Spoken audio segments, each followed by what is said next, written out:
It's so simple, Sam says, with the barrel of the gun pointed to Tyler's head. I only want 2 keys. The key to anywhere and the key to the black door. Nina tells Sam if he hurts any of her children, she will do nothing short of kill him. Duncan, who chooses a milder approach, attempts to reason with Sam, telling him that him and Nina don't understand.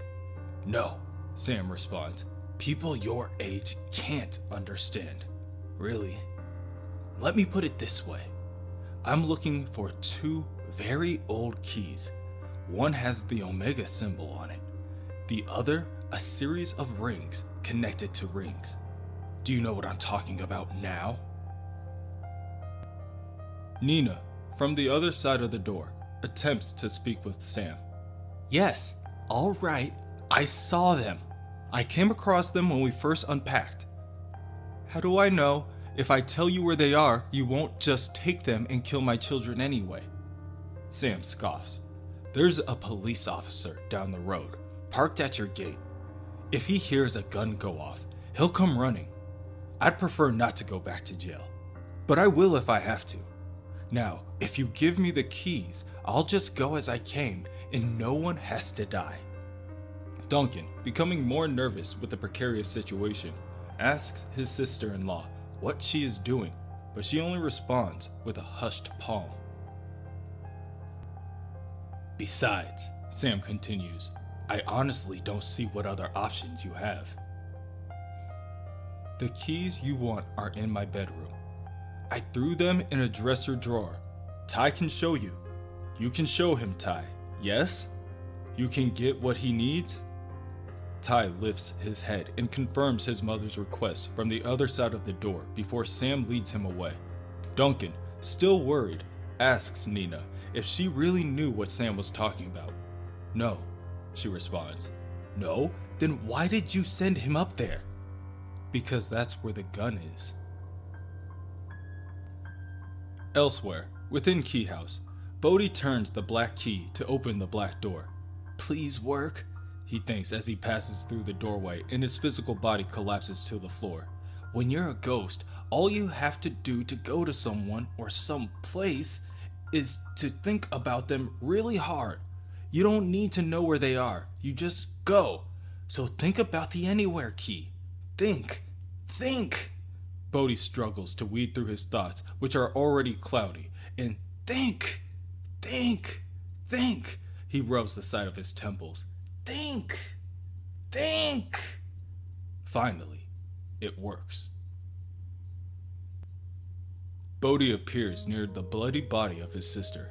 Oh no. Oh, Kinsey, don't be dead. Stop it. She's not dead. She's breathing.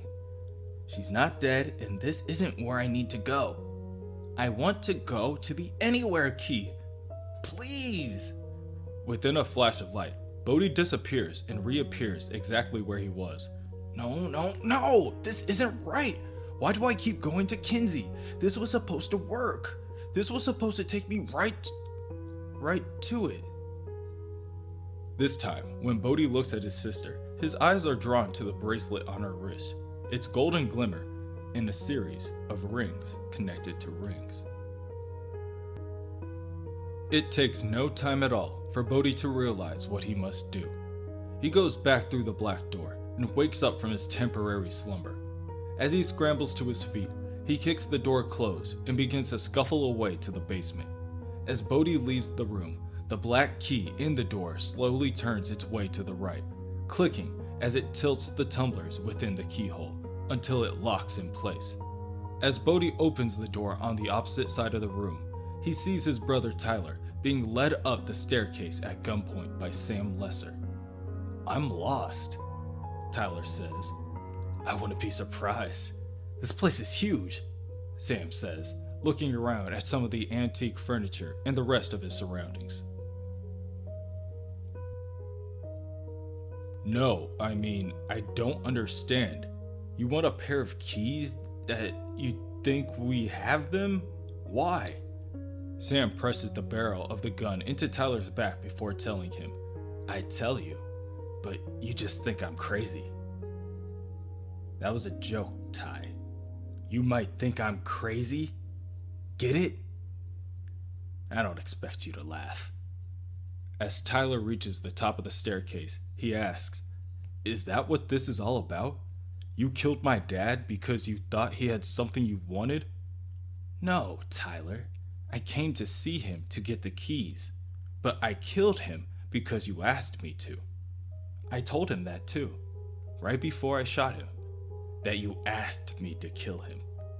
You should have seen his face. Bodhi makes his way to the basement and immediately sees the broken and splintered staircase. On the other side of the room, Kinsey still lay there unconscious on the dirty floor. He runs over to her and gently lifts her arm in order to remove her bracelet. "Oh, Kinsey, please be alright." Bodhi's mom hears him from the other side of the cellar door. "Bodhi? Is that you? Are you okay?" "Yeah, Mom, I'm fine. Can you let us out?" Bodhi examines the lock in the door. "He took the key." "Run then. Run and get help."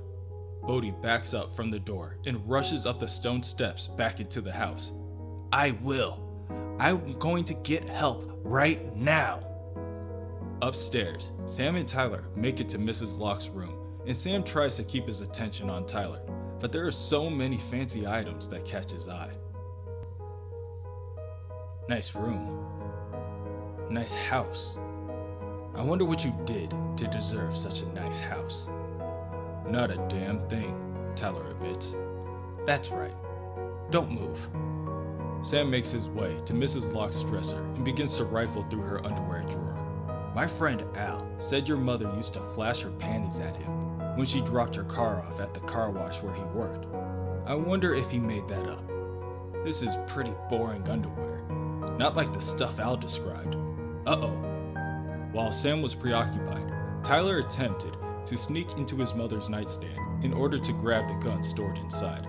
Unfortunately, the mirror above his mother's dresser reveals his plans to Sam before it can come to fruition. Sam lifts his gun back at Tyler. Whatever you're reaching for, leave it and lay it on the floor. I thought this smelled bad. Your mom making it so easy for me. Sam walks over to the nightstand and sees the loaded gun hidden within its compartment. Sam smiles as he examines the weapon. A few moments pass, and Tyler notices Sam's captivation and attempts to slowly ease his way out of the open door. Sam tells Tyler, "You want to hear something funny? The gun I've been holding to your head? It was empty." I don't expect you to laugh. You know, your mom just wasn't thinking, trying to fake me out. She won't make that same mistake twice. Ty? Tyler, hands still bound, makes his way out of the open door and runs down the stairs. Just shoot me, he thinks. I don't care. There hasn't been a day since Dad died I didn't wish you killed me with him, so shoot already. But you won't do that, will you? Because that would bring the cop. If I can get outside and start yelling, Tyler gets to the bottom of the staircase and almost slips on a small carpet as he runs to the black door. He attempts to open it, but it's locked. He attempts to unlock it as quickly as possible, begging for God to please let something go right for once. Finally, the black key turns and unlocks the door, and it begins to swing open. I did it! I can make it! I can save everyone! I'm a hero! Sam catches up with Tyler and strikes him in the back of the head with the butt of the gun.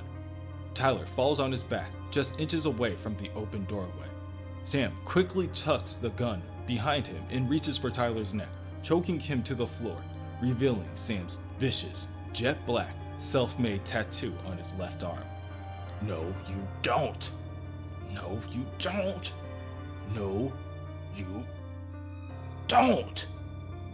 Stay down, Tyler. Stay down.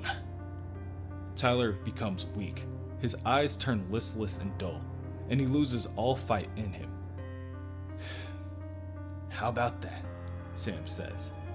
Big kid like you? I never would have figured it'd be so easy to kill you. Sam turns to leave, leaving Tyler's body lying halfway through the open black door.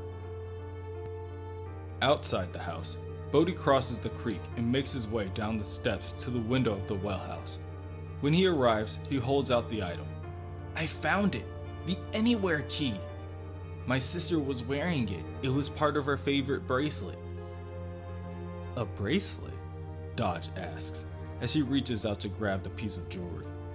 "Let me have it." "Well, look at that. I think I knew this once. That the Anywhere key was hidden in a bracelet. Your father, though, Bodhi. I told you he took pains to make the Anywhere key hard for me to find, but I didn't tell you how.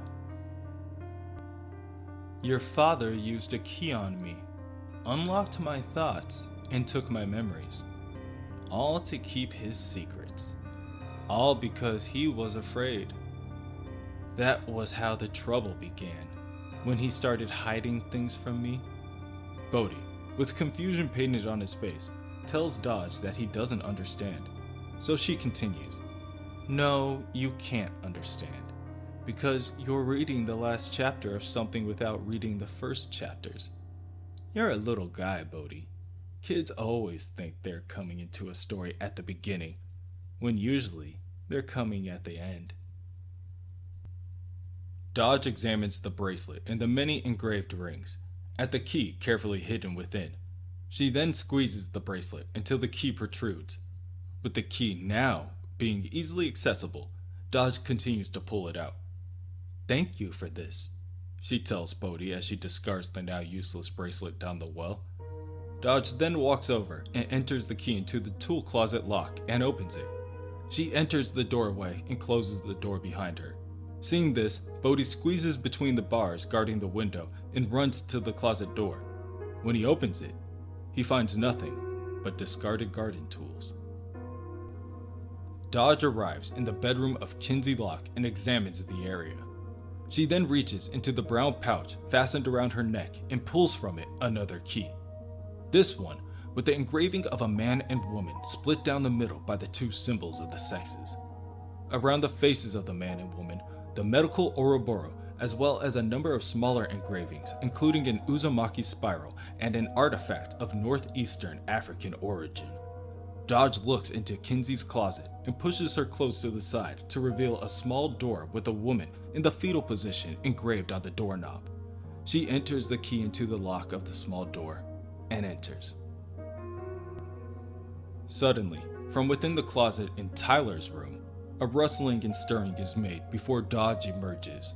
Now, no longer a woman, Dodge emerges a man of no more than 17 or 18. He stands up straight and examines his body. Some changes were obviously more major than others.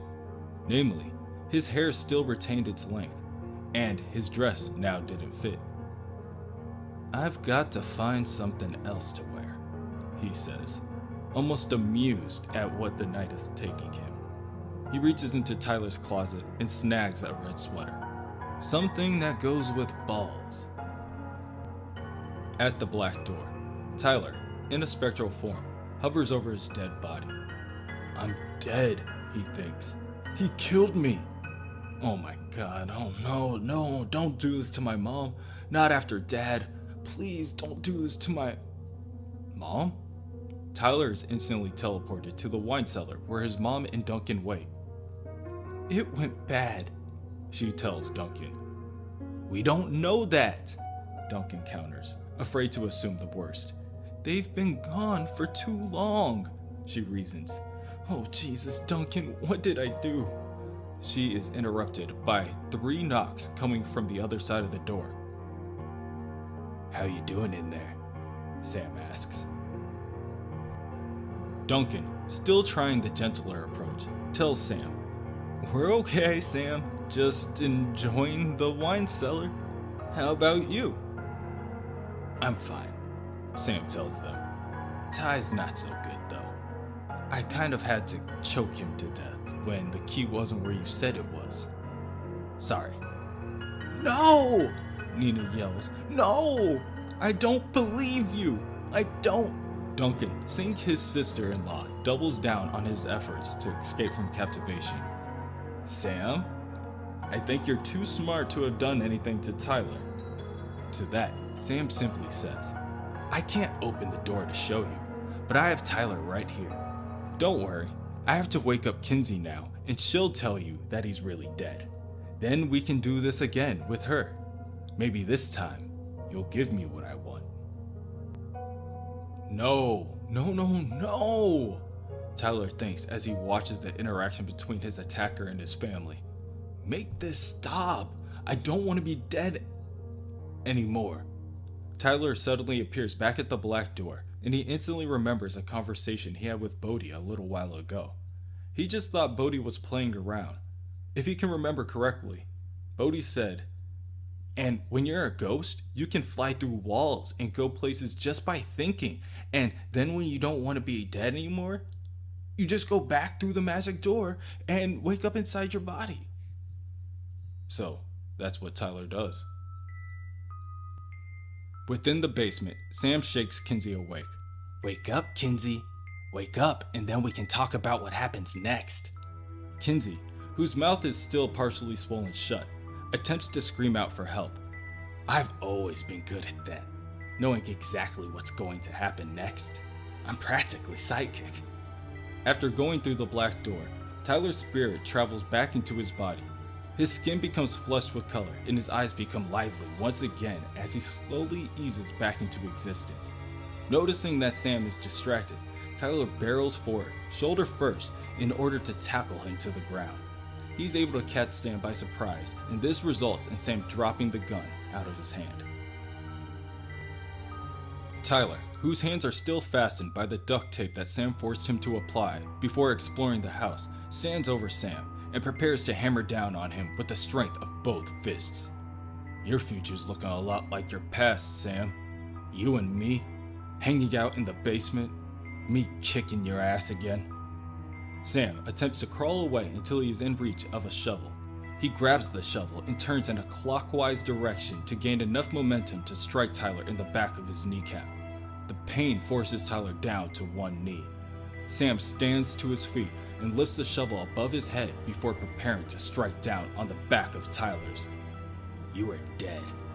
I liked you that way.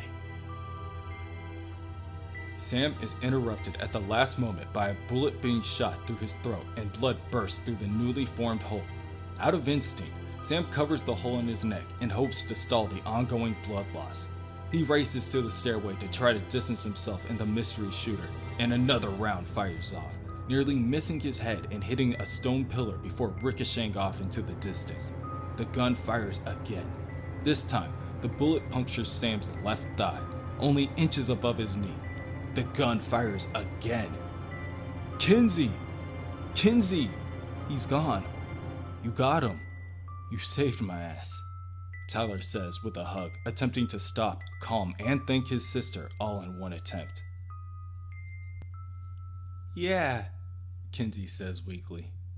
Well, Mom was locked up, so I figured it had to be me. Elsewhere, within the house, Sam crawls away, leaving a massive trail of blood. Soon, he is approached by the newly formed Dodge. Oh God, it's you, Sam realizes as he reaches out to Dodge. I tried so hard. Dodge kneels down and hugs Sam close. Shh, Sam, you did fine. You did your best. Dodge's grip tightens and tears begin to form in Sam's eyes. Now, you'll have to let me take it from here. Dodge, with a simple shift in his weight, snaps Sam's neck and begins to drag him away. I keep my promises, Sam.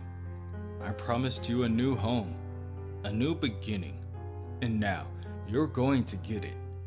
Dodge continues to pull Sam along through the house, and even more egregious amounts of blood begin to spill out of Sam, leaving an even larger trail in their wake. Soon, you will be more powerful than you could ever imagine. And I still need you, Sam. I need you so much. Isn't that what you always wanted? Someone to need you?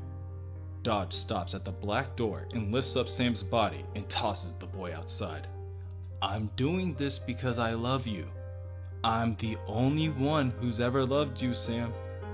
And don't you forget it. Sam's body crashes to the ground outside the house and Dodge closes the door behind him. Everything is going perfectly. Dodge makes his way to another door in the room and unlocks it with the anywhere key. From outside the room, he can hear a voice calling out to the other police officers, telling them that they have blood in the hall, telling him to come out slowly with his hands in the air. Dodge, unfazed by the orders of the officer, swings open the door and enters it, transporting him to another place some ways away from Keyhouse. As the door closes behind him, Detective Mutuku arrives. Nobody move. Nobody.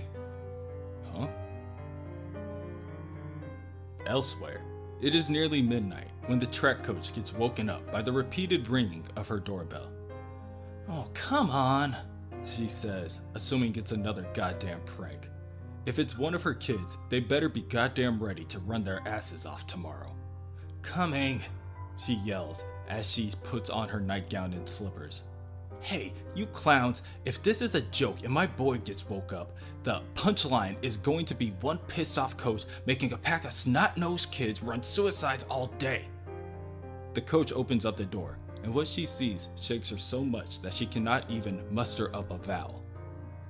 Hello, Ellie, Dodge says. You look great. Mind if I come in? I mean, I killed your mother for you. It's the least you could do. The next morning, the police are still on scene at the Keyhouse. Detective Mutuku asks Duncan if he can take one more look at where Sam Lesser's body wound up, on the ground outside the black door. Sure, no problem, Duncan says. Let me unlock it. Duncan rifles through his pocket and pulls out a key with a 9 on it. Tyler tries to tell his uncle to wait, to be careful with that door, but Duncan doesn't hear him. Duncan enters the key into the door and turns it, unlocking the door and begins to step outside. He looks left and right before throwing his hands up in confusion. I suppose he was trying to get outside?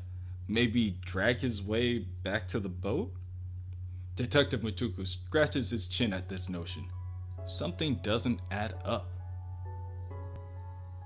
Tyler, seeing this, steps closer to the open doorway and lifts his hand up. He extends his arm out the doorway, attempting to make sense of the events from before. He reels his hand back when he thinks about how close he was to dying. Tyler? His mom asks and places a hand on his shoulder. What are you looking at? Tyler turns to his mother and tells her, For a while there, I thought I was gone. I thought he killed me, right where we're standing. Nina throws her arm over her son's shoulder. Nope, you're sticking around, Mama says. Tyler smiles and tells her, Sounds good to me. 2 weeks later, Kinsey hangs close to her brother Bodhi as he fishes in the creek. How come you never turn into a ghost anymore, Bodhi? I don't know what happened to the key. I don't like that game. Sam Lesser has a bunch of crazy ideas about keys. Mom told me. It's creepy, Bodhi. Bodhi? Kinsey turns to look at her brother. It was all make-believe, wasn't it? About the key in the door and how you turn into a ghost? Bodhi doesn't answer. He has been uncharacteristically, but expectedly, quiet as of late. Tyler joins his 2 siblings and asks, how's their fishing going? It's not catching fish, Kinsey tells him. It's catching, hello? Kinsey is caught off guard at the sight of a boy in a red shirt with black hair, following closely after her brother. This is Zach, Tyler tells him. He's new at the academy, just like us. Zach confirms this by saying that he missed orientation week in the first couple of days of classes, but better late than never. He kneels down to be at eye level with the 2 younger siblings. I'm actually living with your running coach, he tells Kinsey. She's tough. I hear you're no one to mess around with either. Oh, did you? Kinsey asks, attempting to hide her growing smile. Zach then turns to Bodhi. You must be Bodhi. Ty told me so much about you. I feel like we're already old buddies. Bodhi doesn't respond. He just looks back at Zach.